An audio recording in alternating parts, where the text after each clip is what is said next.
pissed my teacher off? Story time. So when I was younger, I wasn't necessarily a bad kid, but I had a really smart mouth. Like, if I felt like I was being disrespected, even if you were an adult, I would disrespect you back. And sometimes it would get me into a lot of trouble.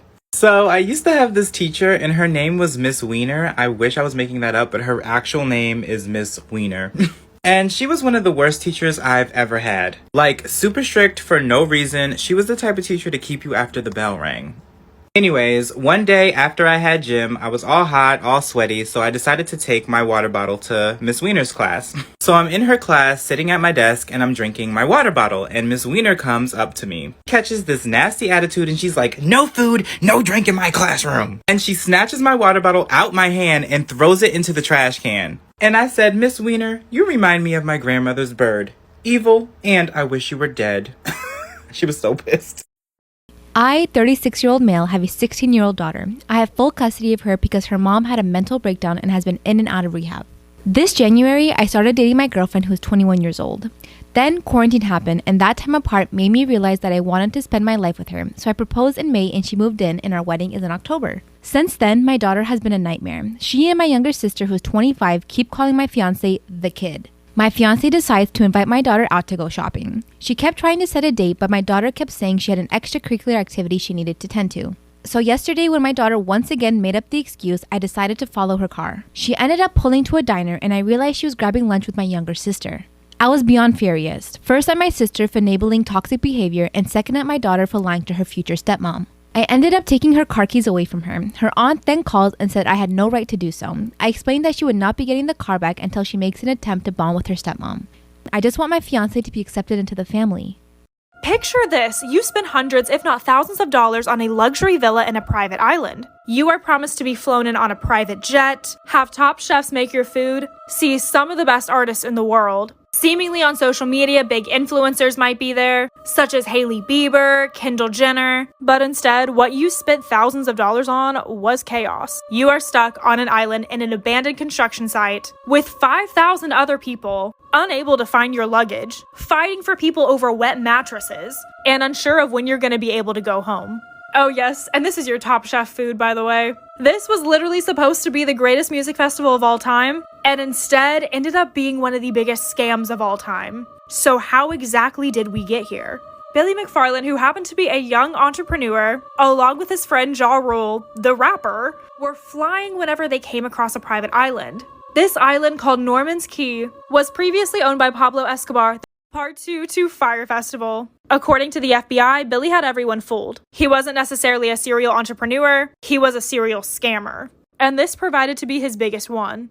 After seeing this island, he wanted to host a music festival that was straight out of a dream. Festivals usually take about 12 months to plan. Billy thought that he could put it together in 8 weeks. He started by gathering all the top influencers, Hailey Bieber, Bella Hadid, and put them together for a massive promotional video. He had other big influencers such as Kendall Jenner post an orange tile to their Instagram to give the impression that they were going, even though they weren't and they were paid like $200,000 to post this. This caused a significant amount of hype. It was all over social media. The news was covering it, articles were being written. So whenever tickets came out, it was sold out to 5,000 people immediately. People spending extra for nicer beachfront 8-person villas. While the island's one request to Billy was that he doesn't bring up that it's Pablo Escobar's island. And what does he do within the first promo? Says that this island was previously owned by Pablo Escobar. So he was kicked off that day and had to go somewhere else.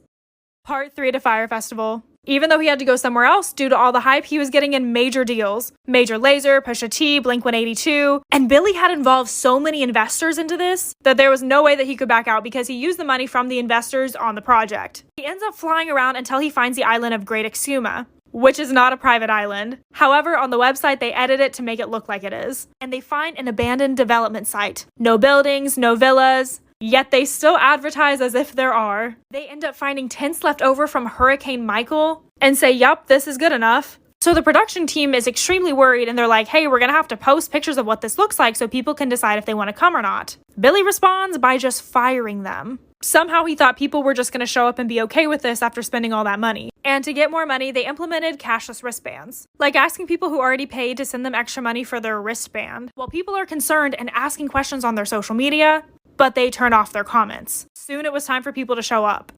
Part 4 to Fire Festival. Because they weren't really answering people's problems, Blink-182 was the first one to drop out. And then the night before people were supposed to show up, a storm hit, soaking and ruining everything that they had set up previously. Yet for Billy, canceling was still not an option. They oversold and there wasn't even going to be enough beds for staff. Well, the plane flew in, bringing in all the guests. And to distract them from the actual site, they bussed them over to a restaurant at the end of the island and just fed them alcohol for 6 hours straight. So what they thought was a pre-party was actually just a diversion. Eventually, they were like, we can't just leave them here, we're gonna have to bus them over. So once the people that paid thousands of dollars saw this campsite, you can just imagine the reaction. They were confused, shocked, and didn't have their luggage, but they just kept feeding them alcohol. That night, they finally brought out all the luggage and told people to just go claim it, so there was no order. And Billy walked out and said everyone who bought a villa can just pick out a tent. And this is when the chaos began. Hundreds of people broke out, sprinting for a tent.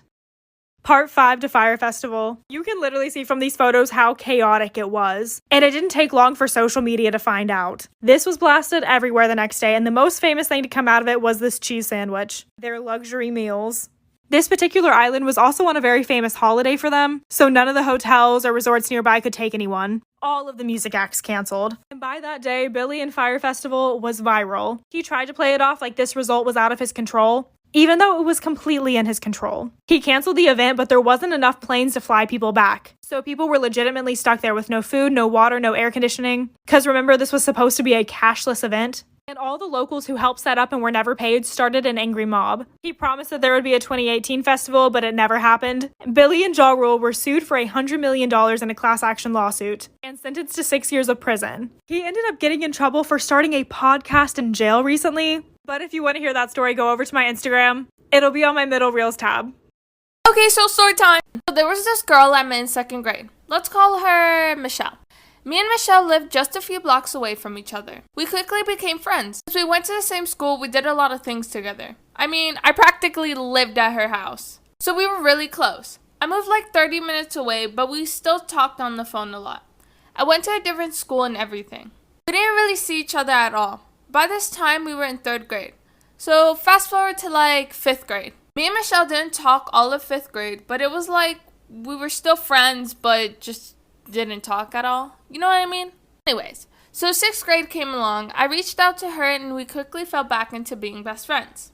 It was like a little break. So everything was great. At least I thought it was. Got some drama here and there, but with girls. Nothing threatening our friendship. Until about the middle of 7th grade. The pandemic hit while I was in 6th grade, so me and her were full online school.